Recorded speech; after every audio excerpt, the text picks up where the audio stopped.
Hey everyone, welcome to the channel. Tonight we're heading deep into the Appalachian Mountains with 10 true horror stories. Encounters that prove these ridges hide more than just beauty. Before we begin, let me know where you're watching from and what time it is for you. Now, let's step into the shadows together. Story number 1. I didn't plan on working that night. Truth is, I'd already handed in my notice, shook the foreman's hand, and told my wife I was finished. 30 years underground is enough for any man. But when Harold came to me at the diner that morning, looking pale and desperate, saying his boy was sick and he couldn't cover the night shift, I couldn't say no. One last time, I told myself. One final walk into the mountain before I could hang up my lamp for good. The cage lowered me and 2 other men into the shaft just before sundown. The groan of the lift chains echoed around us, rattling against steel. I remember clutching my lunch pail and thinking how heavy the silence felt between the 3 of us. They were young, just starting their lives, and I could see them glance at me with that look men give an old-timer. Part respect, part pity. They knew I was supposed to be gone already. But I nodded at them, said nothing. Down there, words often carried further than you'd expect. Once we split off, I headed down the southern drift alone. My job was simple. Check the supports, make sure the props were holding where the wall had been blasted last week. Routine work, the kind you can do half asleep. I walked slow, boots crunching on loose coal, lamp beams sweeping across wet stone. My mind kept wandering to my wife, to how she'd be cooking supper and wondering why I always had to take on another man's load. 30 years married, and still she worried each time I went down. I was halfway through checking a row of timbers when I heard it. A cough. Quick, muffled, like someone clearing dust from their throat. I swung my lamp down the tunnel. Empty. The boys I'd ridden with had gone the opposite way. No one should have been near me. For a moment I told myself it was just echo. This mountain carried noises in strange ways. I set my jaw and bent back to my work. But then came a voice. "Tommy, hand me the drill." Clear as if the man was standing behind me, my stomach clenched. Tommy. That name hadn't been spoken in years. Tommy had been buried alive in '68, when the roof gave in on Section 9. I worked beside him that day. I never forgot his hand sticking out from the rubble before they pulled us all back for safety. I turned in a slow circle, lamp trembling in my hand. "Who's there?" My voice cracked. Only the drip of water answered. Still, I couldn't shake the sound of that voice, low and casual, as if a shift had never ended. I tried to laugh it off, but it came out more like a cough. Talking to yourself was dangerous down here. It meant the dark was getting to you. I pressed forward. The deeper I walked, the stranger it got. My lamp flickered, dimmed, then flared bright again. The air smelled off, like burnt oil and rotten eggs. I felt it in my teeth, a kind of vibration. Ahead, the walls narrowed where the crew had braced them with fresh wood. As I shined my lamp, I froze. The crossbeam that had been nailed up yesterday was gone. Not broken. Gone. The bolts lay neatly on the ground, as though unscrewed by hand. My chest went cold. Safety walls weren't toys. Someone removing them could kill a dozen men in a collapse. I crouched to pick up one of the bolts, still warm, as if it had just been turned. My mind spun. Who the hell would take them out, and why? "Shift ain't over yet, Bill." That voice again, right behind me. I whipped around, lamp shaking. Nobody. Just black rock and dripping seams. But I knew that voice. It belonged to Earl Jenkins, another man crushed in '72 when the roof caved in near the main shaft. My throat tightened so hard I could barely breathe. I started moving faster, muttering to myself, "You're tired, you're hearing things, it's nothing." But the further I went, the louder it got. Whispers bouncing down the tunnel, snippets of conversations I remembered from decades ago. Men laughing, someone cursing about the foreman, the clink of a lunch pail. All of them voices I'd known, all belonging to men long dead. I broke into a sweat. My legs felt weak. I thought of turning back, but something drove me forward. Stubbornness, pride, maybe fear of admitting I was scared out of my wits. I wanted proof, something I could point to when I got out, so I wouldn't think myself crazy. Up ahead, the tunnel widened into a chamber where we'd been driving a new cut. I lifted my lamp and froze solid. 3 sets of safety props had been removed, stacked neatly against the wall like firewood. The roof above groaned, dust sifting down in lazy drifts. My scalp prickled. One more shift in the wrong place and the whole ceiling would come down.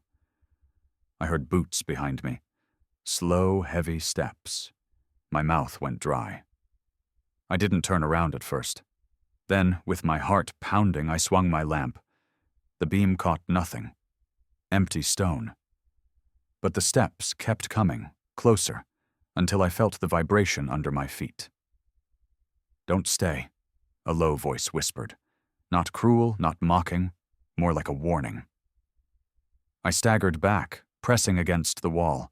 My hand brushed the stacked timbers, and I realized they were damp. Not from water, but from something thicker. My fingers came away dark. In the lamplight, I saw it was blood. Fresh, still warm. My knees almost buckled. I gasped, turned, and ran. My lamp swung wildly, throwing shadows across the walls. Voices chased me, dozens now, calling my name, calling each other's, laughing, coughing, screaming. The tunnel seemed to stretch on forever, walls closing in. I tripped, caught myself, stumbled forward with lungs burning. At last, I saw the faint gleam of another lamp ahead. Relief hit me so hard I nearly wept. It was one of the young guys, Charlie, standing where the drift met the main shaft. He looked up as I rushed toward him. "Bill, you okay? You look like you seen a ghost." I grabbed his arm, gasping. "We gotta get out, now. The props are gone. The roof's gonna go."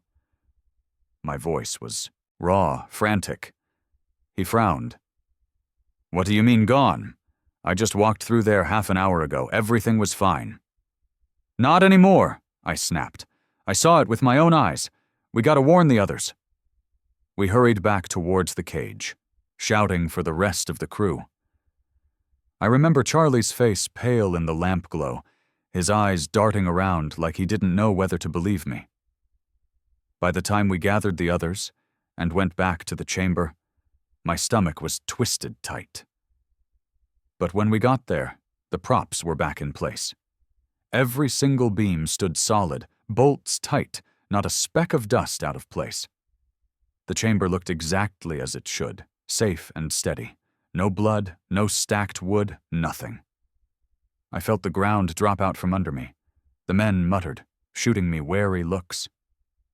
Charlie shook his head. "You sure you didn't imagine it? Long shift, last day? Sometimes the dark gets to a man." I wanted to argue, but my voice failed. My hand still trembled, and I swore I could smell that burnt egg stench clinging to my clothes. But I said nothing. I let them think I'd lost it. Maybe it was better that way. When the cage lifted us back to the surface at dawn, I stepped out and swore I'd never go back down again. And I didn't. That was my last shift. But here's the thing, the part I've never told anyone but you. 2 weeks later, a collapse hit that very section. Took 5 men. Buried them alive. They said a support beam had been loose, that someone must have miscalculated the load. But I knew better.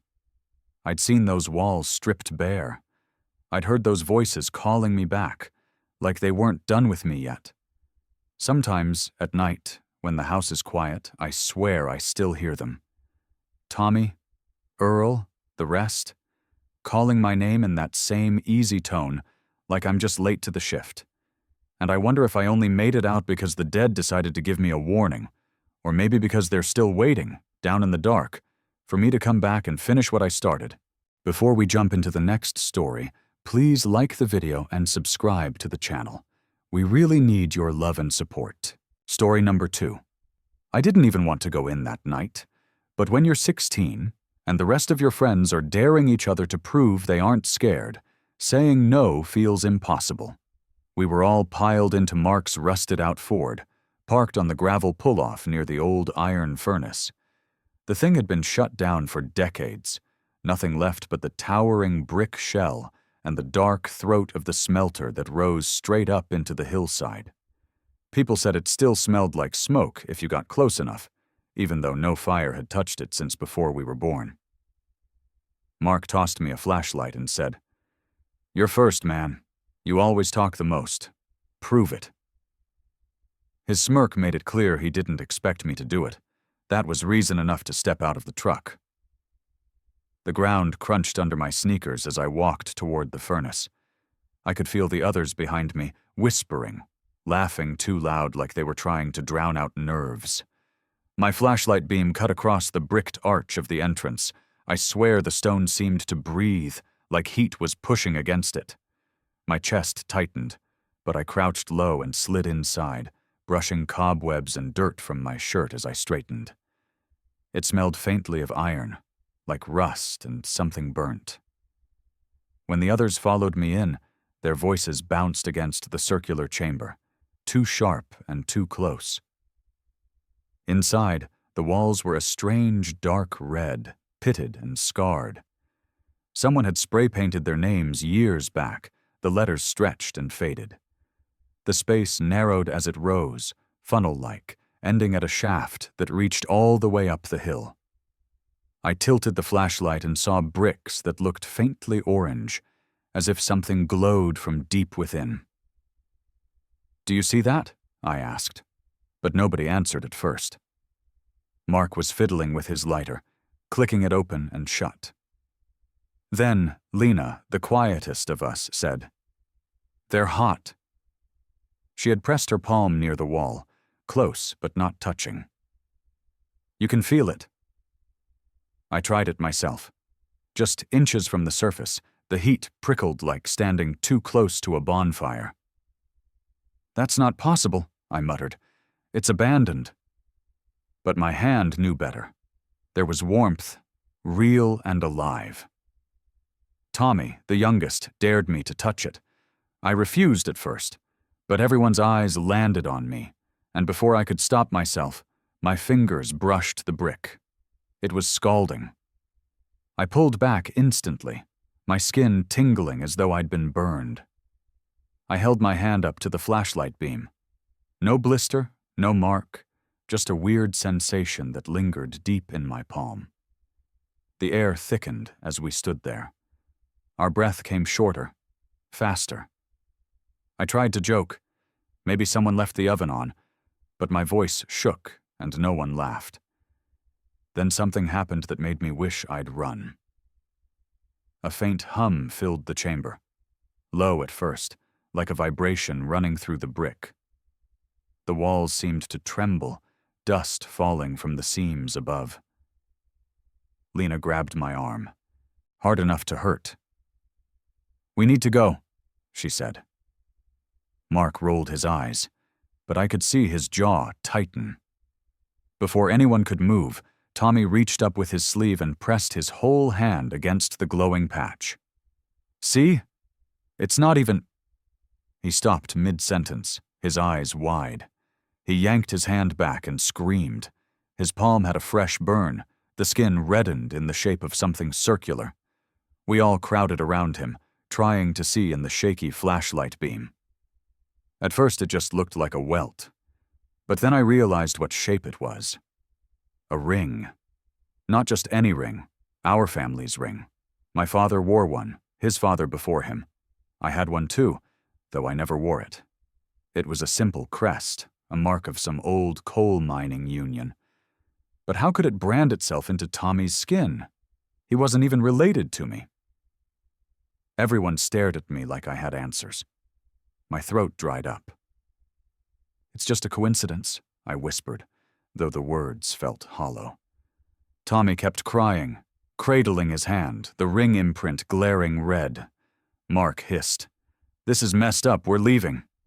He shoved past us toward the arch, but when he got there, he stopped cold. "Guys, look!" The entrance wasn't open anymore. Bricks filled the arch, stacked tight as though they'd always been there. We rushed over, pounding on the wall, but it was solid, seamless, ancient. Panic set in fast. Lena started hyperventilating, crouching with her head between her knees. Mark cursed and punched the wall until his knuckles bled. The hum grew louder, pulsing like a heartbeat. The glow spread higher up the shaft, dripping like molten veins. My flashlight flickered, then died, plunging us into the dim orange glow. That's when the heat surged, filling the chamber until sweat ran into my eyes. I backed toward the center, trying to breathe. And then I heard it. A voice. Low, gravelly, yet inside my skull. "He carries the mark. He carries the fire." I spun around, but no one had spoken. Still, they must have heard something, because Lena whispered, "What did it say?" I couldn't answer. My stomach twisted as if something alive was coiled inside me. The walls glowed brighter, casting our shadows tall and warped against the brick. The voice came again, clearer this time. "The bloodline returns." It was talking about me. I knew it, felt it in my bones. My grandfather had worked this furnace, my father too. Both had died young. I had spent my whole life trying to get out of this town, away from that history. And now the furnace itself was calling me back. I pressed my back to the wall, shaking my head. "No, I'm not part of this." But the brick burned through my shirt, searing my shoulder. I screamed and pulled away. When Lena shone her weak phone light on me, everyone gasped. The same ring crest had branded itself onto my skin, glowing faintly. Unlike Tommy's, mine didn't fade. It sank deeper, like the flesh was swallowing it. Mark lost it. He grabbed a loose piece of brick and hurled it at the shaft. The moment it struck, the glow flared white-hot, and a sound roared through the furnace, metal on metal, like the shriek of molten iron poured into a mold. The floor trembled. Dust rained from above, choking us. Tommy collapsed, clutching his hand, muttering nonsense words. Lena sobbed quietly, rocking back and forth. I couldn't move. My shoulder throbbed, and with every pulse, the furnace's hum matched my heartbeat. I don't remember deciding to climb, but my body moved anyway. My hands found the bricks of the shaft, scorching hot, yet my skin didn't blister. I heard Mark shout, "What the hell are you doing?" But I couldn't stop. Higher and higher I went, drawn upward. The walls seemed to shift, forming footholds just for me. Heat roared around me, yet I felt nothing but compulsion. At the top, where the shaft narrowed to a vent, I reached a cavity where light blazed like molten fire. I should have been incinerated. Instead, the voice whispered, "Take it back." A wave of memory hit me. My grandfather stoking the furnace, my father cursing it, the Union crest pressed into their flesh as they worked. They had given their lives to feed it. And now it wanted me. I screamed, a raw sound that ripped my throat. Below, my friends cried out, begging me to come down. I looked back at them, faces twisted with terror, and for a second I thought I'd never see them again. Then I shoved my branded shoulder against the vent. The light exploded. A blast of heat and force threw me backward down the shaft. I fell, crashing into Mark and Lena, all of us tumbling into a heap on the floor. The hum stopped. The glow vanished. Darkness swallowed the chamber. My chest heaved as I scrambled up. The archway. The bricks were gone. Open air poured in, cool and clean. Without speaking, we dragged Tommy and ran. We didn't stop until we reached the truck. Tommy's hand healed in weeks, the mark fading until only a faint scar remained. He never talked about it again. Lena moved away the next year, never once mentioning that night. Mark swore it was just mass hysteria, a trick of the heat, though I could see in his eyes he didn't believe it. As for me, the brand never left. Even now, all these years later, it's still on my shoulder, dark and etched like it was carved in. Sometimes, when I lie awake at night, I swear I hear the hum again. Low, steady, matching my pulse. I haven't told anyone else about this, not even my wife. I cover the mark with long sleeves, pretend it's just an old burn. But I know better. That furnace marked me as its own. And sometimes, when I drive past the hill outside town, I see faint orange light pulsing through the cracks of that ruined stack, waiting.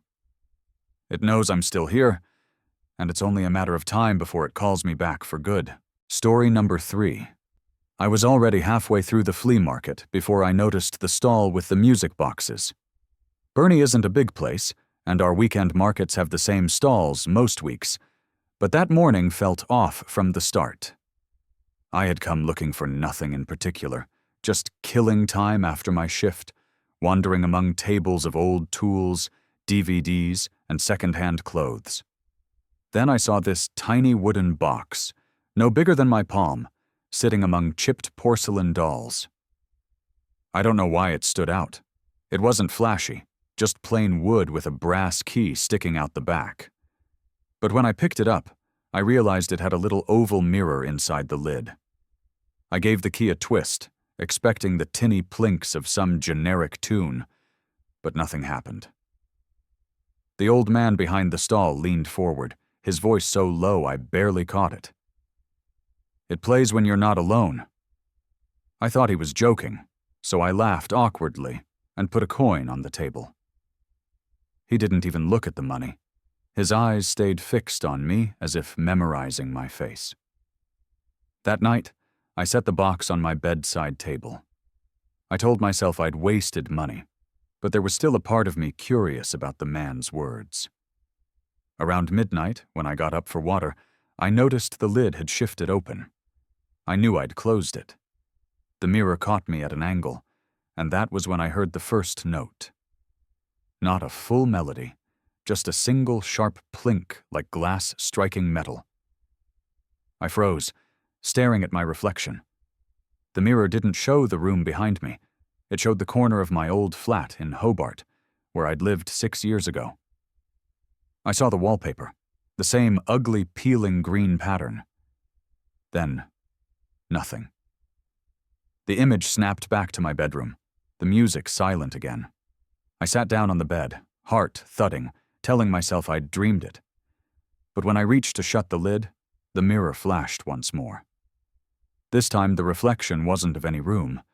It was me, only younger. I recognized the version of myself from before transition. Longer hair, softer jaw, the old cardigan I used to wear everywhere. She stood just over my shoulder in the mirror, and her lips moved soundlessly. I leaned closer, trying to read them. It looked like she was forming my name. I slammed the lid shut and shoved the box into a drawer. I didn't sleep much after that. By morning, I'd convinced myself I'd been half dreaming. But when I opened the drawer later to grab socks, the box was back on top, its lid wide open, the mirror angled toward me. Over the next few days, I tried to ignore it. I left the box in the drawer, under shirts, under anything that would block the mirror. But each night, I'd wake to faint notes drifting through the apartment. Not a full melody, just fragments. Sometimes I swore I heard humming under it, like someone trying to remember a song they used to know. And every time I checked, the mirror showed her again, my younger self. Only, with each night, the lips moved faster, clearer, forming words I still couldn't hear. I didn't tell anyone. How do you explain something like that without sounding unhinged? On the 5th night, I broke. I sat down in front of the box, determined to confront whatever this was. I twisted the key deliberately, and for the first time, the music began on its own. A slow, delicate lullaby, one I didn't recognize but somehow felt familiar in my bones. I leaned in close to the mirror. She looked directly at me, and this time I heard it. Her voice was thin, almost papery, but it was mine. "You left me behind." My whole chest tightened. She kept repeating it, her lips moving in sync with the words, "You left me behind. You left me behind." I wanted to scream that of course I had, that I'd spent years clawing out of that old skin, that I had to leave that version of me to survive. But I couldn't speak. My throat closed up, and I just sat there shaking as the music wound down. When it stopped, the reflection flickered, and I saw my current self again. Just me. But my lips were moving in the mirror even though I wasn't speaking. I knocked the box onto the floor. It didn't break, but the lid snapped shut. I kicked it under the bed, breathing hard, my whole body buzzing. That night, I dreamt of Hobart again. I dreamt of sitting in that old cardigan, watching TV on the sagging couch, hearing someone humming behind me. When I turned in the dream, I saw myself standing in the kitchen doorway, the present me, watching the past me with pity. After that, I avoided going home after dark. I stayed late at work, took walks by the shore, anything to delay being in that apartment. But one night, exhaustion dragged me back earlier than usual. I opened the door, and the lullaby was already playing. No winding of the key, no touch from me. The sound drifted from my bedroom. My stomach dropped, but I couldn't not look. I crept down the hall, every step heavier than the last. The box sat neatly on the bedspread, lid wide open, mirror glowing faintly. She was there again, but not just her face this time, her whole body, standing behind me in the reflection. She looked furious, eyes wet like she'd been crying. "Why did you kill me?" she mouthed. I staggered back, whispering, "I didn't. I survived." But she kept repeating it, faster, more insistent. "Why did you kill me? Why did you kill me?" The music swelled louder, shrill, the notes bending out of tune. I grabbed the box and hurled it against the wall. Wood cracked, the lid snapped off, but the tune kept playing, louder still. The mirror shard lying on the floor still reflected her face, lips trembling with the same accusation. I covered it with a towel, pressed my palms to my ears, but the sound didn't stop. Finally, desperate, I carried the broken pieces out to the bins behind the building. I dropped them in and stood there until my breath steadied. When I came back upstairs, the apartment was silent.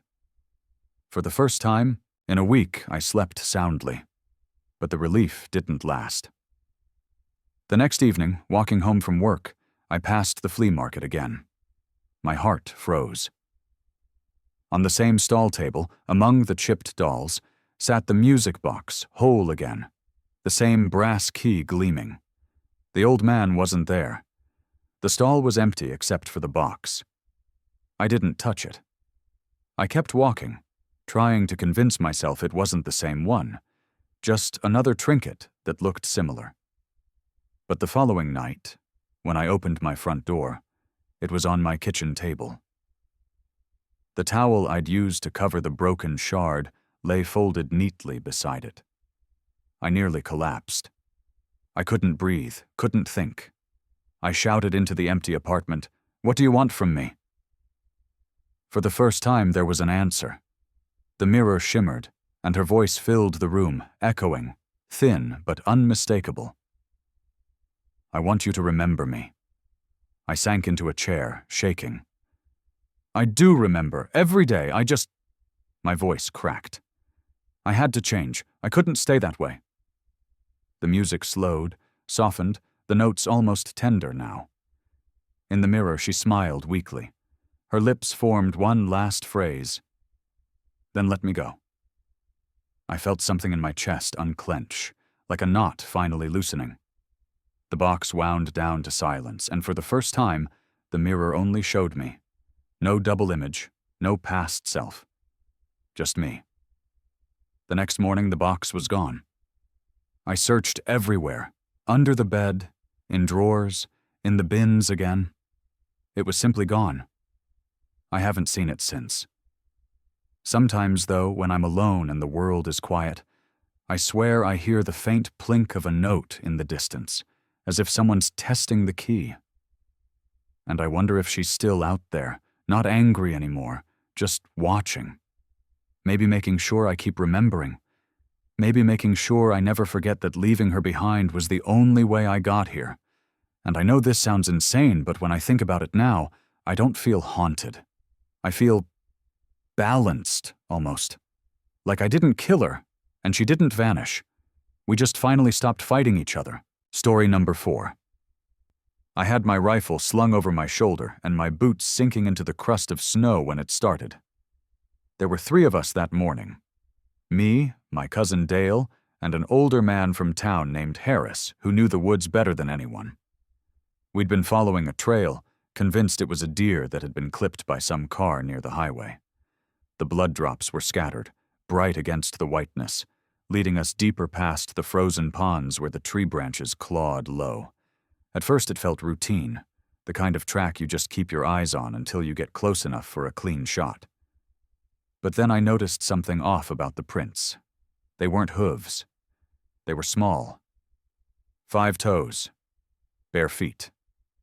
I stopped dead and called Dale over. "Look at this," I said, pointing.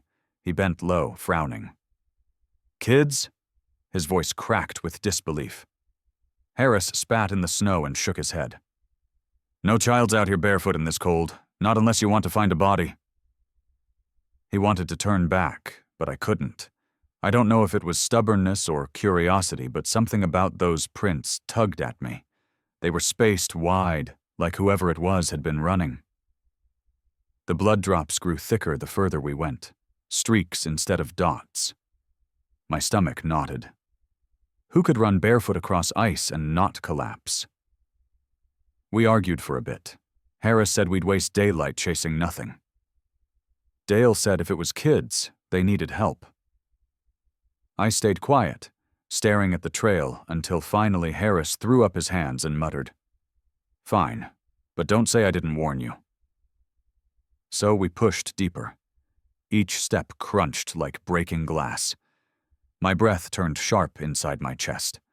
The tracks multiplied. First 1 set, then 2, then at least half a dozen, all bare, all bleeding. It looked like children sprinting in every direction, yet always curving back into the same path. The sight of it made me feel like we were walking into something we shouldn't. We came to a clearing where the snow had been churned to pink slush. I swear I could hear faint laughter, thin and distant, though it might have been the wind dragging through the trees. Harris hissed at us to stay put, but Dale wandered a few steps forward. He knelt, brushing the snow with his glove, then jerked back. "These are fresh," he said. His eyes were wide. "They're still bleeding." I crouched beside him, and the snow was indeed wet, still warm in the center where droplets of red pooled. My chest felt hollow. Whoever left those prints couldn't be more than minutes ahead. We pressed on, slower now, rifles ready but useless. The trail led us toward a hollow where spruce trees bent overhead like an arch. My ears rang with silence. Not a bird, not a crack. Just the muffled sound of our boots. And then we saw them. Figures at the far edge of the clearing. Small bodies, pale against the snow, crouched low. Children. At least they looked like children. Their hair was tangled, skin, raw and gray in places. But what froze me was their feet. Bare, torn open, leaking blood onto the snow as if it didn't bother them. They were digging at something with their hands, fast and frantic. I whispered Dale's name, but he didn't answer. He was staring, mouth hanging open. Harris muttered a curse under his breath and raised his rifle. I grabbed his arm. "Don't." He snarled at me but didn't fire. One of the children lifted its head, and for a moment its eyes locked with mine. They were flat, black, and empty. Not the eyes of a child. My whole body screamed to run, but my legs wouldn't move. Then the figures scattered, darting into the trees, impossibly quick. Their bloody footprints smeared every direction, and we couldn't tell which way to follow. Dale bolted after them. I shouted for him to stop, but he disappeared into the line of trees. Harris cursed again, running after him. I followed, lungs burning, snow whipping into my face. We shouted Dale's name again and again, but the only sound was our own voices echoing. Then, through the thicket, we saw him. Dale was standing still, rifle at his side, staring down at a mound in the snow. I rushed up beside him. It wasn't a mound. It was a pit, shallow and lined with sticks. Inside were bones, small and broken, some gnawed clean. My stomach lurched, and I tasted bile. Harris backed away, muttering prayers under his breath. Dale just kept staring, his lips moving like he was counting. I grabbed his arm, but he wouldn't budge. Then the laughter came again. Not the wind this time. Actual giggles, high-pitched and circling us. We spun around, rifles up, but saw nothing. The sound grew louder, sharper, until it felt like it was inside my ears. Harris shouted at us to run, and we did, stumbling through the snow with the laughter trailing close behind. Branches snapped at my coat, the world a blur of white and gray. We didn't stop until the trees thinned and the town's edge came into view. My chest heaved, and my legs shook so badly I almost collapsed. Harris threw down his rifle, muttering that he'd never go back. Dale wouldn't speak at all. He just stared at his boots, then lifted one slowly. Blood poured from it, soaking into the snow. His foot was intact. No cuts, no holes. I froze, staring. "Dale, what the hell?" He looked at me like he didn't understand, then tipped his other boot. More blood spilled out, fresh and steaming. His socks were dry, his skin unbroken, yet his boots filled like buckets tipped over. I wanted to scream, but nothing came out. Harris grabbed him, shaking, demanding an explanation, but Dale just whispered, "They followed me." His voice cracked on the last word. We dragged him back to his house, where his mother cried at the sight of him. When we pulled the boots off, they were drenched in blood that wasn't his. Not a scratch on him. We burned the boots that night in the stove. The fire hissed and spat, smelling foul, like hair singeing.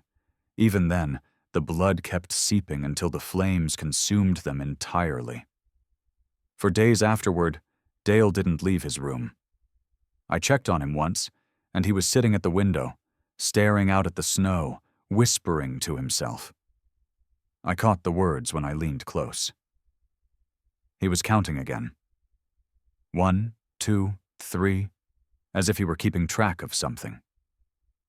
When I asked, he just shook his head and told me I hadn't seen what he saw. He said the children weren't running from us. They were circling. He said they weren't bleeding. They were feeding, and the snow would never cover it up. I tried to forget. Harris left town a week later. He swore off hunting for good, said the woods had things older than us that we weren't meant to find. I kept my distance from Dale, though the memory of his boots haunted me every night. Then one evening, his mother came banging on my door, screaming. I ran to their house. Dale was gone. The window in his room stood open. Snow tracked across the floor. Barefoot prints, small and red, led out into the yard and vanished into the tree line. His rifle was still on the wall, his coat still hanging. He'd gone out with nothing. We searched the woods for days. No sign of him, no body, no prints beyond the yard. The snow fell heavy, and the trail disappeared. His mother broke down, and I couldn't bring myself to tell her what I suspected, that the children had come back for him, that they'd been counting him in. I never hunted again. I never went near that hollow again. And yet, every winter since, when the snow packs hard and the night goes quiet, I hear it. The sound of boots crunching in the snow outside my house. Slow, deliberate. Sometimes laughter mixed in, faint but sharp enough to cut through my chest. I don't open the door. I don't look out the window. I sit in the dark and wait, heart pounding until it stops. I've never seen them again, but I know they're out there. And I know why Dale's boots filled with blood. It wasn't his body they wanted. It was his place among them. They left him whole because he was meant to walk beside them. And if I ever slip, if I ever step outside when I hear them, they'll take me too. Not with wounds, not with pain, but with footsteps that aren't mine, leaving blood in the snow that doesn't belong to me. Story number 5. I had been out on a job for Kentucky Power, running lines through the back ridge outside Hazard, when the GPS cut out, and I lost the trail markers. I wasn't panicked. I'd worked in these woods before and usually found my way just fine. But the truck wouldn't start back up after I shut it off, and that rattled me. I grabbed my tool belt, slung the climbing gear over my shoulder, and figured I'd cut across the ridge to meet the gravel service road on the other side. The forest was thick, quiet in that unnatural way you only notice when you've been out here long enough. That was when I saw the church. It looked like it had been dropped there by mistake, perched crooked on a stone foundation, wood siding gray with rot. No road led to it, no path worn by boots, just trees pressing close around it, like they were keeping it hidden. The front door hung open slightly, groaning when the breeze nudged it. I told myself I'd just take a peek. Old structures like that sometimes meant kids messing around. Maybe a hazard if a fire broke out. I pushed the door wider, and the smell hit me first. Not rot exactly, but old paper, mildew, and something metallic that made my tongue taste like pennies. Inside, the place was small, a single room with pews warped from damp, a pulpit leaning sideways, and on every seat lay hymnals, cracked leather covers stacked neat, too neat for a place abandoned this long. My boots creaked on the warped boards, and the sound echoed sharp, like the church was bigger inside than it should have been. I picked one hymnal up, flipped it open, and froze. There weren't hymns, just names, handwritten in black ink, page after page of them. I recognized the first one right away, my uncle's name, who'd gone missing when I was a kid. The police said he'd run off. Everyone else whispered about a gambling debt. But here was his full name, perfect script, followed by the year he disappeared. I dropped the book like it burned me. My pulse thudded so hard I felt it in my jaw. I grabbed another hymnal, tore it open. More names. People from Hazard, Hyden, Whitesburg. People I knew, folks who'd vanished over the decades, each name followed by a date. I stumbled back, heart hammering, trying to convince myself it was some sick prank. My boot knocked against another hymnal that had slid onto the floor. I bent to pick it up, and that was when I saw it. The last page, blank except for one line at the top.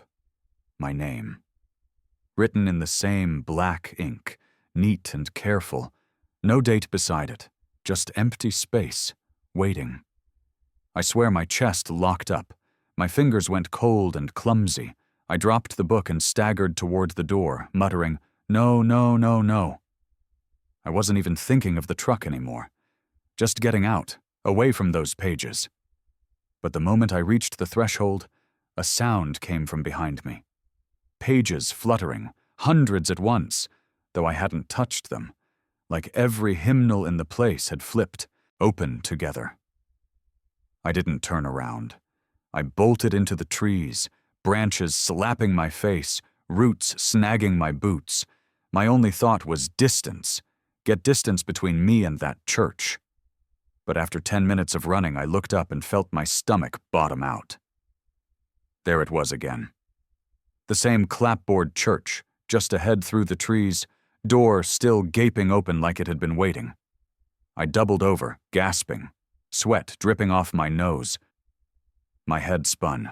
I swore at myself, told myself I'd gotten turned around. Appalachia Hills could trick you if you weren't careful. I forced myself to calm down, pulled out my compass. The needle jittered, twitching like it couldn't find north. I shoved it back in my pocket and marched the opposite direction, steady, deliberate. Half an hour later, when the woods thinned, I saw the steeple again through the branches. Same angle, same distance. I lost it then. I screamed, threw my hard hat, slammed my fist into a tree until my knuckles split. "What do you want from me?" My voice sounded too loud in the dead woods. No birds, no insects, just me. My breath rattled like I'd been crying, though I hadn't let myself. I sat down hard on the ground, sweat freezing on my back, and tried to think. Finally, I told myself maybe the answer was inside. I didn't want to go back in, but I had no choice. So I stood, hands trembling, and pushed that door open again. The hymnals were all closed, stacked neat as before. No fluttering, no tricks, just silence. My boots dragged as I forced myself to the pulpit. The wood felt damp under my palm. Behind it was a single book, larger than the others, bound in cracked leather, spine thick. I opened it. It was the same as the hymnals, names, dates, neat columns, but these pages went further back. 1920s, 1800s, older still. Whole families listed, one after another. And then, as I flipped, I saw a pattern. Each cluster of names ended with one word scrawled bigger than the rest. Taken. Sometimes underlined, sometimes not. My eyes burned staring at it. Taken. Taken. Taken! I flipped to the final page, desperate though I already knew. There it was again. My name, written crisp, black ink that looked fresh. But this time, the date had been filled in. Today's date. I didn't even remember what day it was until I checked my watch. It was exact. My throat closed, my knees buckled, and I slammed the book shut, the crack echoing through the church like a gunshot. "Not me," I whispered. "Not me. You don't get me." I backed away, eyes darting to every pew, half expecting to see faces in them. The air felt thicker, pressing on my chest. I turned and ran again, this time not caring where I ended up. My lungs screamed, legs burning, until I burst onto the gravel service road. Relief hit so hard I almost collapsed. I knew this stretch. It led back to the main highway. My truck still sat dead where I'd left it, but a county utility van had pulled up behind it. A man in a uniform leaned against the hood, clipboard in hand. He looked up, gave me a strange smile. "You found it, didn't you?" I froze mid-step. "What?" "The church," he said, tapping the clipboard. "Everybody finds it sooner or later. Line work, hunting, doesn't matter. You stumble on it, you read, and then it's only a matter of time." His eyes flicked to my hand. I looked down and saw black smudges on my fingers, like ink had bled into the skin. I scrubbed at them, but they didn't fade. "No," I muttered. "I'm not part of this." He shook his head slowly. "You already are. Your name's written, ain't it? Nothing to be done." He tossed the clipboard into the van and slid behind the wheel. "Best make peace with it. Most don't get long after they see their page." He shut the door and drove off, gravel spitting under the tires, leaving me standing in dust and silence. I made it back to town eventually, hitched a ride with another crew. I told myself I'd never go near those woods again. But that night, when I tried to sleep, I heard pages turning in the dark. My bedroom was shut tight, windows locked, but the sound was there, faint and steady, like someone flipping through hymnals at the foot of my bed. I turned on every light and sat awake until morning. For days, I didn't go to work. Couldn't. My hand wouldn't stop shaking. I kept checking my reflection, swearing my eyes looked darker, hollows under them deeper. Friends noticed. My sister told me I looked sick. I wanted to tell her everything, but what could I say? That a book in a church no one had seen in years said I was already gone? She'd think I'd lost my mind. The ink stains spread. First my fingers, then under my nails, like it was seeping upward through me. I scrubbed with soap, bleach, even tried burning the tips with a lighter. Nothing worked. At night, the whispering began, faint, like a congregation humming. They said names I knew, names from those pages. Sometimes my uncle, sometimes kids from high school who'd vanished, always ending with mine. I broke finally, took the truck and drove back out there, even though every nerve screamed not to. The church waited, exactly where it had been, door open. I stormed inside, desperate to tear those books apart, burn them, anything. But the hymnals were gone. Every pew empty. Only the big ledger remained on the pulpit. I grabbed it, flipped it open, and all the pages were blank now. Every name gone. Only mine remained, centered on the last page, written bigger than before. I dropped the book and ran. I didn't care if I ever fixed another line, didn't care if people thought I'd lost my mind. I knew I wouldn't escape it. I could feel it already, like my skin didn't fit right, like the ink had reached my veins. I drove home, locked myself inside, and started writing this down, because I don't think I'll last much longer. If you're hearing me now, if I ever told you this story in person, then I need you to understand something. That church isn't just rotting wood in the forest. It's alive, in its way, feeding on every name it writes. And once it writes yours, you don't get to choose anymore. You're already taken. That's what happened to me. And if one day you're out in the woods and you stumble across a clapboard church with its door open, don't go inside. Don't touch the books. And for God's sake, don't look for your own name. Because once you see it, it's already too late. Story number 6. I was halfway through rewinding the tape when I noticed it again. The same sound, steady and patient, filling my headphones. Rain against glass. But when I pulled the headphones off and looked out the window, the street was bone dry. Kids were on their bikes, neighbors were cutting grass, and the only thing I could hear from outside was a dog barking 2 gardens away. Still, when I pressed play again, the cassette hissed, and that rainfall drummed on, endless and heavy, as though it was storming directly outside my own house. At first I told myself the microphone must have picked up interference. I'd been using my dad's old camcorder, the bulky one with the shoulder strap, because I liked recording stupid little projects after school. That afternoon I'd pointed it out my bedroom window, just to capture time passing while I sat doing homework. When I played it back, though, the video didn't match the world outside. The screen showed my street washed in rain, every drop visible in streaks, puddles growing, gutters overflowing. It didn't make sense because I hadn't heard or seen a single cloud that day. I showed my mum, hoping she'd find it funny, but she only frowned. "Don't waste the tapes on nonsense," she said, barely glancing at the screen. She didn't even notice the odd detail that chilled me. People in the footage weren't acting like it was raining. They walked their dogs, chatted with neighbors, carried shopping bags without umbrellas. It was like 2 worlds had been spliced together, one sunny, one storming, but only the storm made it onto my recording. I told myself I'd redo it. Maybe the tape was old, maybe moisture got in the camcorder. The next day I tried again.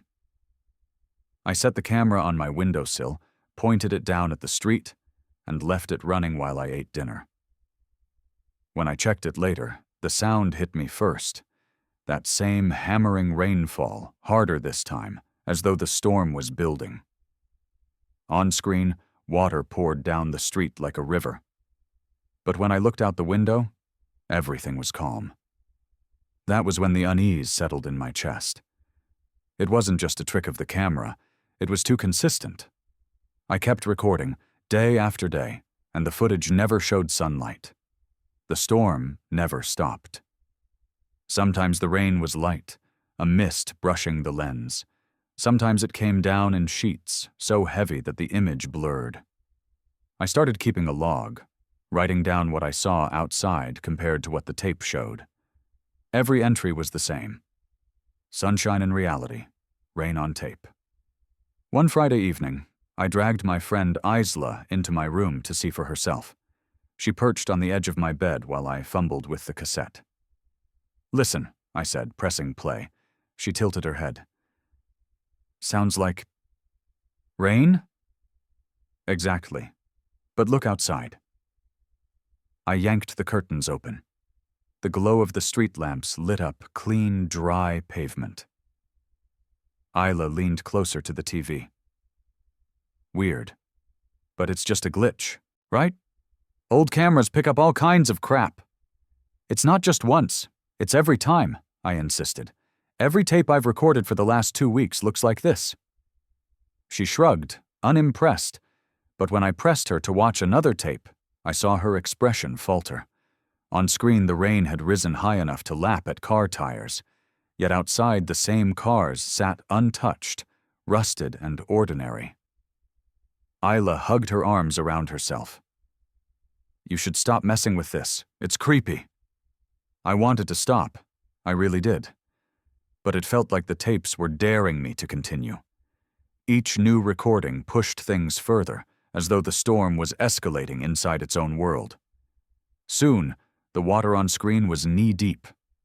People still went about their routines, though their legs were submerged. That part unnerved me most. Nobody reacted. Nobody noticed. One night, I woke to the patter of rain against my window. My stomach twisted because I didn't know if it was real. I crept over, peeled the curtain back, and exhaled in relief. Dry. Just the stillness of Inverness at midnight. But when I turned to the camcorder, blinking red on my shelf, the tape inside whirred like a heartbeat. I let it run. I couldn't help myself. And when I played it back the next morning, my chest went cold. On screen, the rain had climbed higher than ever, waist-deep now, and my own reflection in the glass was barely visible above the waterline. I froze. That wasn't possible. I hadn't stood in front of the window during the recording. I'd been asleep. Yet the camera had caught me, standing there, staring blankly out as the storm drowned the world behind me. That day, I skipped school. I stayed in my room with the curtains drawn, the camcorder shut in a drawer. But every hour, I thought I could hear it. The hiss of tape spooling, the rush of rain. Finally, I snapped. I grabbed the camcorder and yanked the cassette out, shoving it under a pile of books. I told myself it was finished. But 2 nights later, Isla phoned me, her voice shaky. "Did you leave your camera on at mine?" she asked. "No, why?" "Because my telly just flickered and showed your street, and it was raining." I biked to her house at once, adrenaline thundering in my ears. She met me at the door, pale. On her TV screen, static pulsed, and then, clear as day, there was my window. Rain hammered against it, the sound almost deafening. And there I was inside, silhouetted, motionless. "That's not live," I said, though my throat tightened. "It has to be," she whispered. "Look." As we watched, The me on screen lifted a hand and pressed it to the glass. I staggered back. My real hand was clammy, trembling at my side, but the other me kept it steady against the window. I pulled the plug from the wall. The screen went black. For a second, the silence was worse than the sound. Isla grabbed my wrist. "I don't want you to bring that thing here again." I didn't argue. I raced. Home. Desperate to end it once and for all. I shoved the camcorder, the tapes, everything into a bin bag, and hauled it out to the edge of the estate. I left it by the dumpsters and walked away without looking back. But I couldn't sleep that night. The storm sound lingered in my ears. Not outside, not inside, but somewhere just beyond reach. By morning I gave in. I went to check the bins, praying the bag was gone. It was, but sitting neatly on my doorstep was one tape, the plastic slick with condensation. Hands shaking, I carried it inside and slid it into the player. The footage began with the familiar rainfall, heavier than ever, the street completely submerged. Cars bobbed like boats.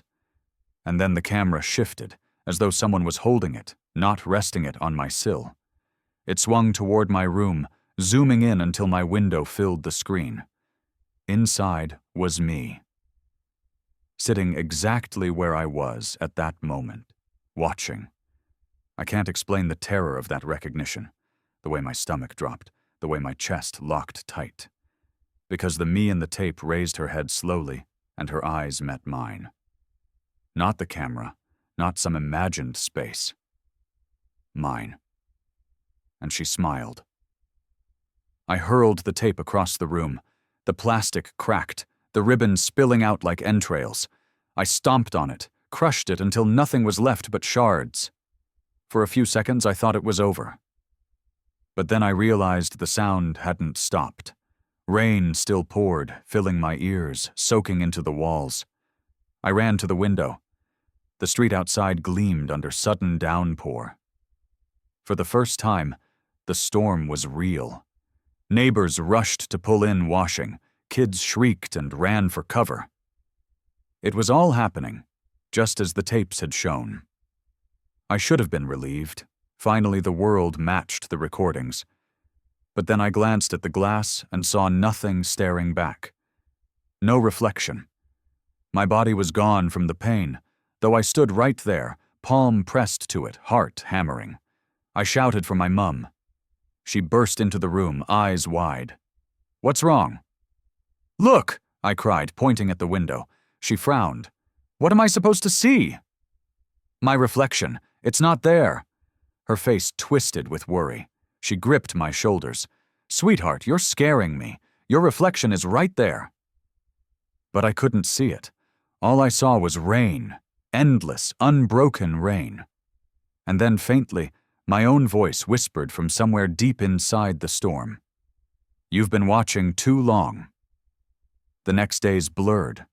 The rain never stopped. Streets flooded, shops closed. People grumbled about freak weather. But I knew better. This wasn't weather.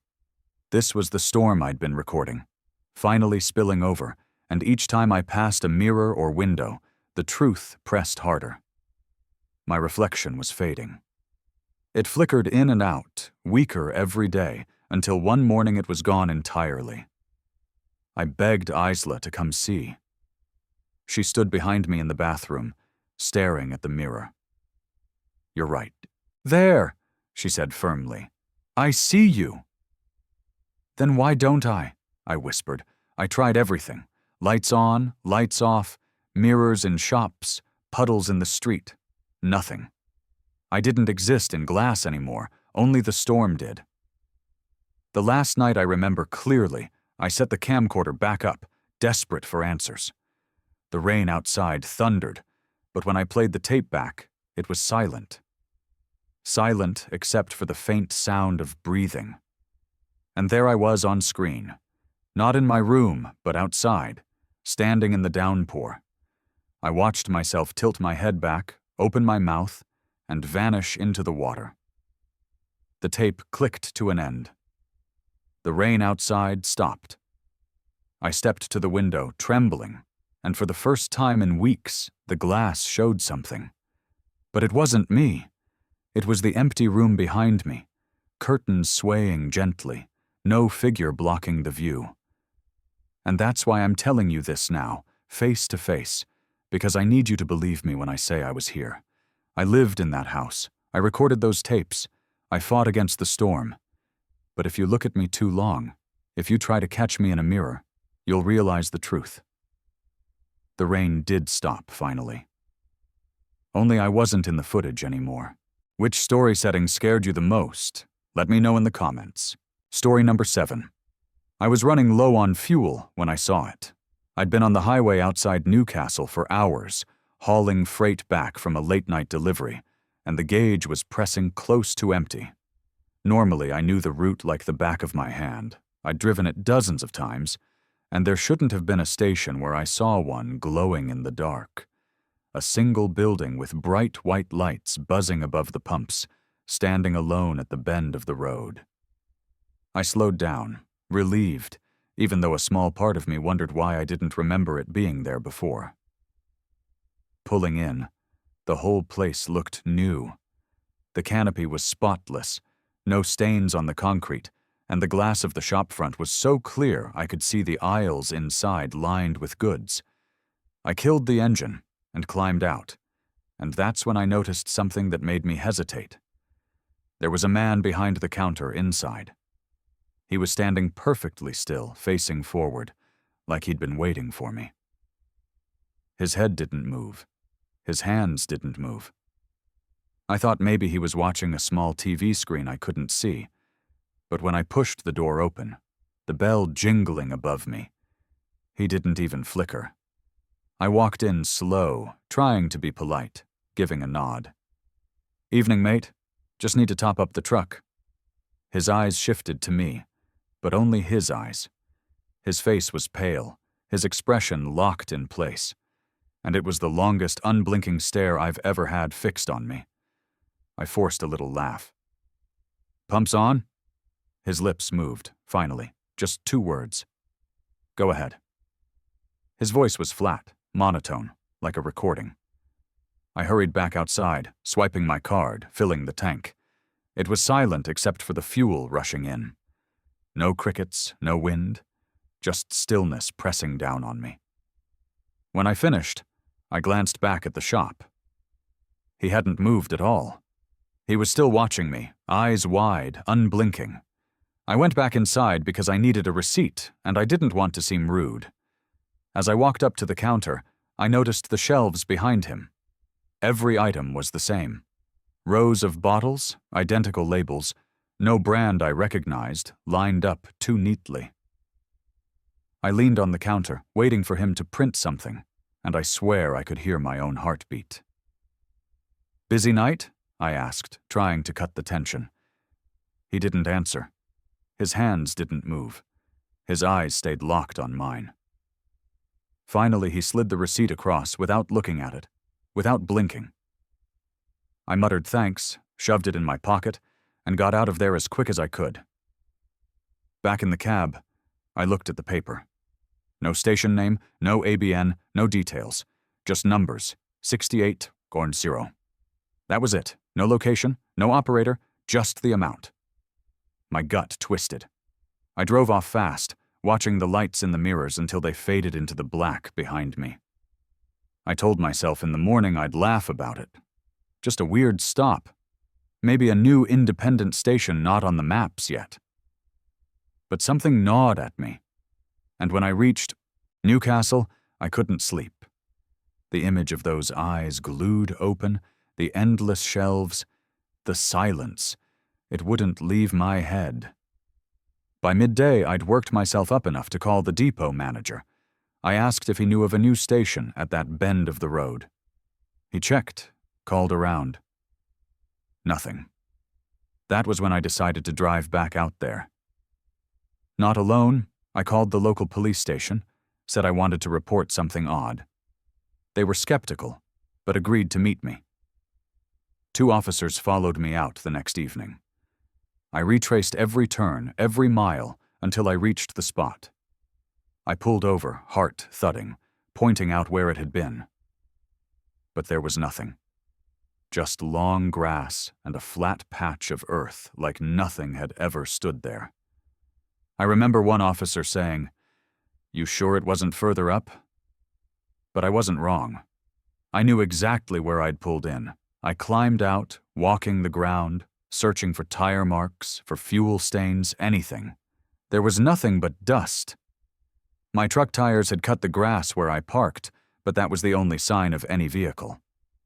The officers humored me for 10 minutes, then left with polite shrugs, telling me maybe I'd dreamed it after a long shift. Dreams don't put receipts in your pocket. I reached in and pulled it out. I showed them, but they just frowned, saying it looked like any thermal paper anyone could print. They left, and I stayed longer, pacing the emptiness, staring at the wide open field where bright lights had been the night before. Over the next few weeks, I kept that receipt close. Every time I looked at it, the numbers seemed a little blurrier. First the 6 faded, then the 8, until finally it was just a blank slip. I stopped showing it to people. They already thought I was nuts. But I couldn't stop thinking about the man behind the counter, the way his voice had no life in it. Months later, I spoke to another driver at the depot, an old-timer named Paul. I told him a softened version of the story, left out the part about the receipt fading. His face went pale. He said, "You stopped at Hunter's." I asked what he meant, and he leaned in like it was a secret. He told me back in the 1970s, before my time, there'd been a service station run by a family off that same stretch of road. They shut down after a fire killed the son who worked nights at the counter. Local talk was that he'd been trapped inside, eyes open, staring out through the glass as the flames rolled in. I told him the place I saw looked new, brand new. He just nodded and said sometimes, "On that road people still see it, standing like it never burned." I laughed nervously, tried to shrug it off. But when I asked what the sun looked like, Paul said, "Thin face, pale skin, never blinked much. Everyone remembered that." I don't tell many people this. It sounds like a trucker's tall tale, but it wasn't. I lived it. I felt the silence in my chest. I saw his eyes. And to this day, every time I run low on fuel near that bend, I push on and let the gauge run into the red before I ever think about pulling over. Because once was enough. I don't want to see that station standing there again. Story number 8. I was standing at the edge of Main Street when it happened, pressed against the line of parents and neighbors as the parade rolled by, each float brighter and louder than the last. It was supposed to be nothing more than a cheerful afternoon in Grafton, a small town that clung to its traditions like they were lifelines. The kids had been buzzing about it for weeks, my niece among them. She was 9, dressed in a green felt costume stitched with little stars, waving from the float assigned to her elementary school. I remember the smell of fried dough from the vendor cart, the squeal of clarinets slightly out of tune, the way the crowd leaned forward with pride. It felt so normal, so harmless, that when the float passed me, I clapped and shouted her name like everyone else. I didn't realize that would be the last time I'd see her that day.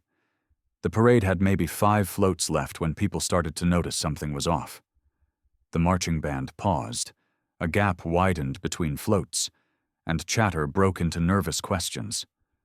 "Where's the next one? Didn't we just see the school group?" At first it seemed like a small hiccup in organization, nothing dramatic. But when the police car that was supposed to signal the end rolled through without explanation, a ripple of unease spread. I hurried toward the spot where the kids were supposed to unload, weaving through confused parents. My sister was already there, panic written across her face, demanding answers from volunteers who looked as stunned as we did. "They never made it to the end," one of them said. "We were waiting here, but they didn't come." The first thing I felt was disbelief. A float doesn't just vanish in the middle of Main Street with dozens of people watching. We kept repeating it to ourselves. Maybe it broke down, maybe it turned off somewhere. But then came the realization. There was no alternate route, no alley it could have slipped into without notice. We scoured the side streets, the alleys, the back of the courthouse. Nothing. Parents started shouting at the police officers, demanding to know how they could lose an entire float of children in the middle of town. The officers looked pale, radios crackling uselessly as they called in updates that didn't exist.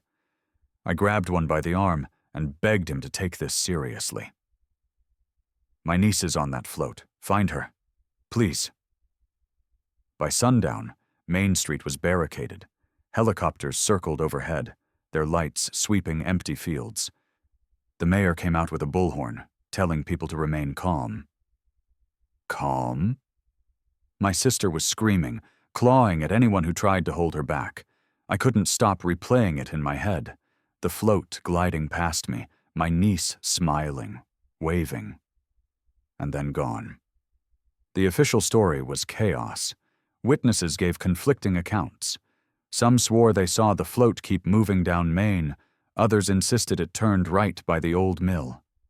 No two stories matched, like memory itself was, buckling under the weight of what had happened. I didn't sleep that night. None of us did. Days turned into weeks. The search parties combed the hills, drained parts of the river, even brought in dogs. Not one trace of the float, not a scrap of costume, not a wheel rut in the dirt. News trucks swarmed in, broadcasting our grief, calling it the Grafton disappearance. My sister stopped eating. My brother-in-law drank himself into silence. I tried to hold the pieces together, but every night I sat awake in the living room, staring at the phone, willing it to ring. There were theories, of course. Abduction, elaborate prank, cult activity. None of them explained how a float full of children could vanish in front of hundreds of people. It was 23 days later when the knock came. I opened the door expecting a neighbor, maybe a reporter. Instead, there she was, my niece. Same costume, same felt stars stitched to her dress, her hair braided the way it had been that morning. Only she looked thinner, her cheeks hollowed, her eyes shadowed with something I still can't describe. She didn't fling herself into my arms. She didn't cry. She just said in the softest voice, "The parade is still going." My knees nearly gave out. I called my sister, who ran across town barefoot, screaming her daughter's name. We tried to hold her, but she pulled back, insisting we not touch her costume. She wouldn't eat, wouldn't drink, just kept saying, "It's not finished yet." The police arrived, treating it like a miracle, though none of them knew what to write in their reports. Where had she been? Who had taken her? But she wouldn't answer. Every question was met with the same phrase. "I have to go back. They're waiting for me." Doctors checked her over, said she was dehydrated but otherwise fine. They couldn't explain how a child missing for 3 weeks could return without a single bruise, wearing the exact same clothes, not even dirtied. My sister refused to let her out of her sight, but the girl didn't resist. She just stared at the window, like she was expecting music to roll past any second. The first real crack came on the 5th night after her return. I was dozing on the couch when I heard faint music. Brass instruments, the beat of a drum, so distant it could have been an echo. I shot up, pressed my ear to the window. There was nothing outside. But when I crept into her room, she was awake, sitting cross-legged on the bed, humming along. "They're coming," she whispered. I demanded to know who. She only tilted her head, listening. "Don't you hear it? The parade never stopped." I felt something ice-cold grip my spine. Because in that moment, I did hear it. The faint sound of children's laughter carried on the night air. We tried to keep her inside, locked the doors, nailed the windows shut. My sister even slept beside her. But on the 7th night, she was gone again. The bed empty. The nails pulled from the window frame without a sound. We tore through town screaming her name, but deep down I knew it was useless. She hadn't been taken. She had gone willingly, back to the parade, back to whatever held them. And when I stood on Main Street alone that night, I swear I saw movement down the road, shapes, colors, the outline of floats gliding silently past. My niece was on the second one, waving, smiling, her eyes glassy, and behind her, the other missing kids. All of them frozen in that endless march. I wanted to run toward them, to drag her off, but my legs locked. It wasn't fear. It was something heavier, like my body understood what my mind refused. That parade wasn't for us anymore. It belonged to something else, something that had taken root in our town long before we were born. When I blinked, the street was empty, just the echo of drums fading into the hills. I stumbled home, shaking so badly I couldn't hold the door handle. My sister looked at me, her face gray, and I couldn't speak the truth. I just told her we'd keep looking, though I knew there was no finding her anymore. It's been nearly 30 years since that day, and I still live in Grafton. People don't talk about the parade anymore, not out loud, but on certain nights, especially in June, you can hear the faintest notes drifting through town. Sometimes children stop playing mid-game and turn their heads like they're listening. Sometimes I see fresh posters on the old telephone poles, advertising a parade that no one organized. I avoid Main Street then, because I know if I go, I'll see them again, still marching, still smiling, and I'm terrified that if I lock eyes with her long enough, I won't be able to stop myself from stepping into the street, from joining the parade that never ends. I don't tell anyone this part, not even my sister, because it would break her. But the truth is, I still see my niece in dreams, reaching out her hand from that float, begging me to climb aboard. And some nights, when the music is loud enough, I almost do. Story number 9. I bit into one of the apples from our orchard and felt my teeth scrape something that didn't belong. It wasn't a worm or a bruise, nothing natural. It was metallic, sharp almost, like chewing on a coin. I spat it out into my palm, half expecting to see a nail or a shard of something from the soil. But there was nothing. Just apple flesh, with a faint iron taste that clung to my tongue. I didn't want to mention it to my wife at first. We'd only just bought the place in Bluefield, and the orchard was supposed to be the thing that paid off in the long run. She was excited about it, and I didn't want to worry her.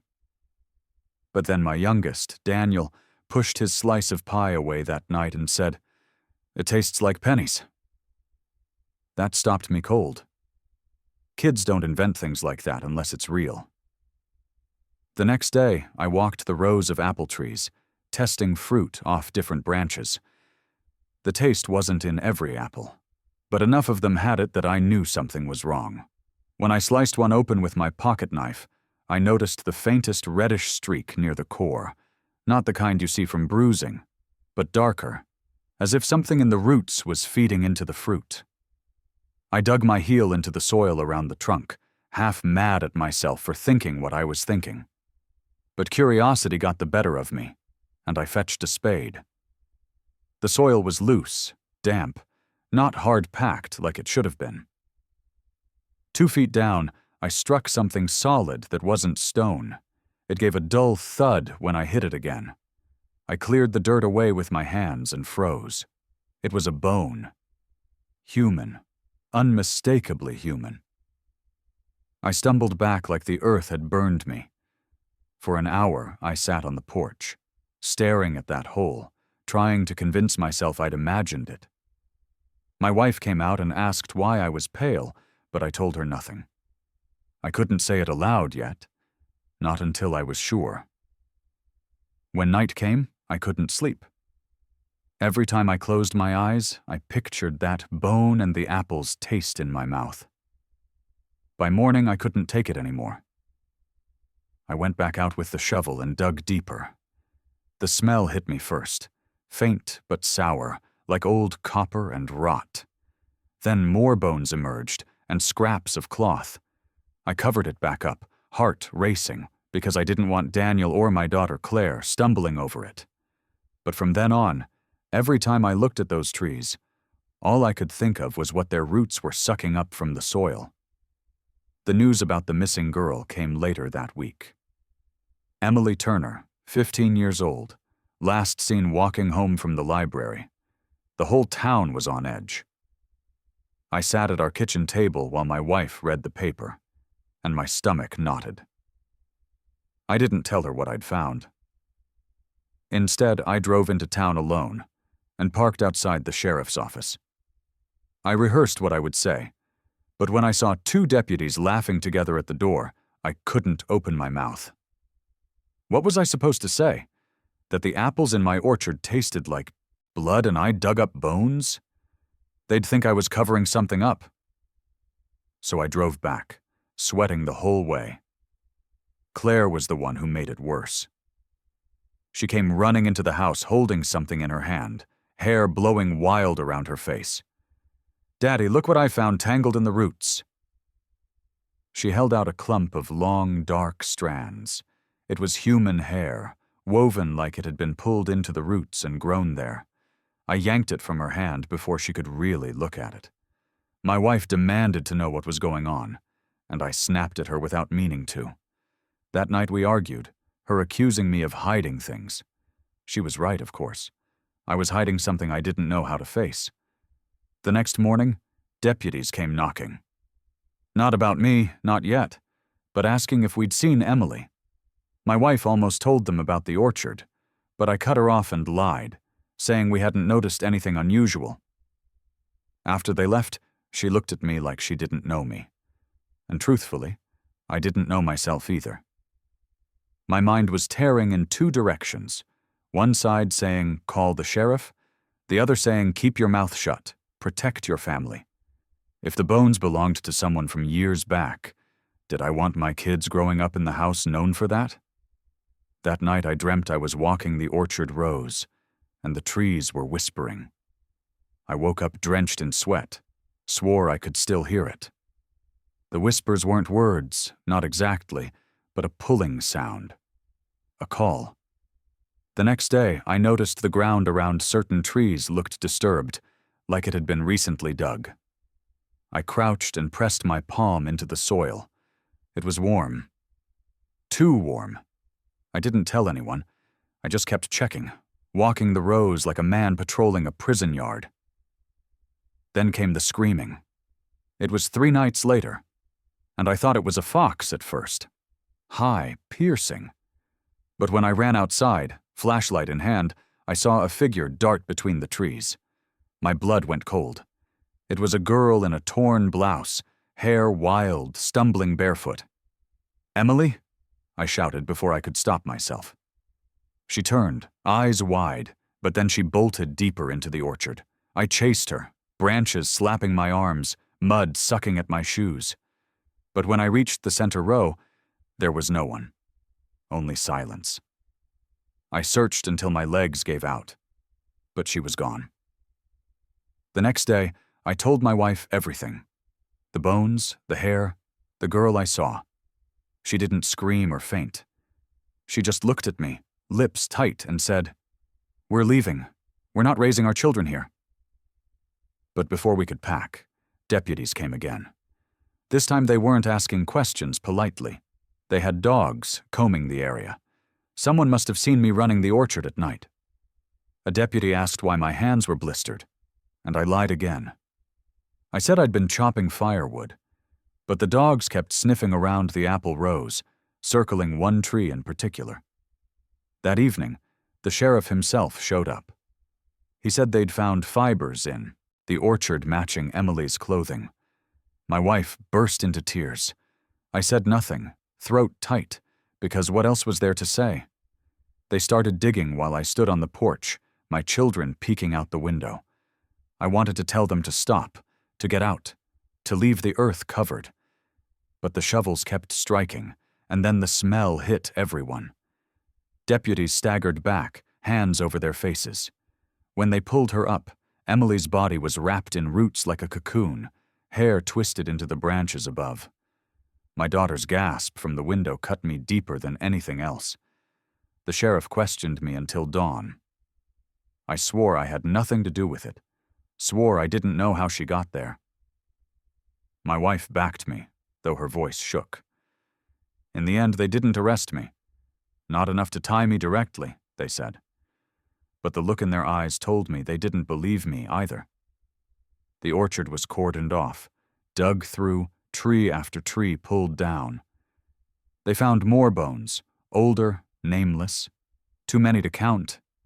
The soil was a graveyard, feeding the roots, feeding the fruit. We left Bluefield a week later.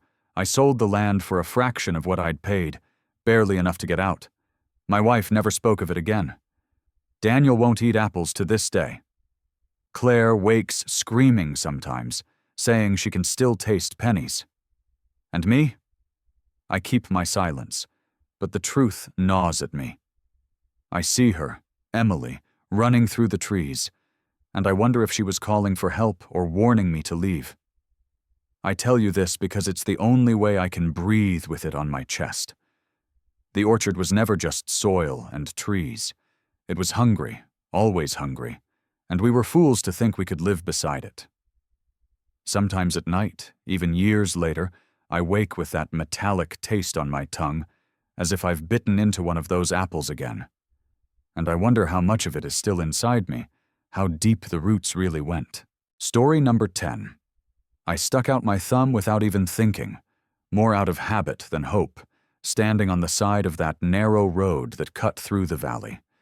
It was the kind of road you didn't plan on being stuck on, but I had convinced myself it would shave an hour off my journey back toward Cardiff.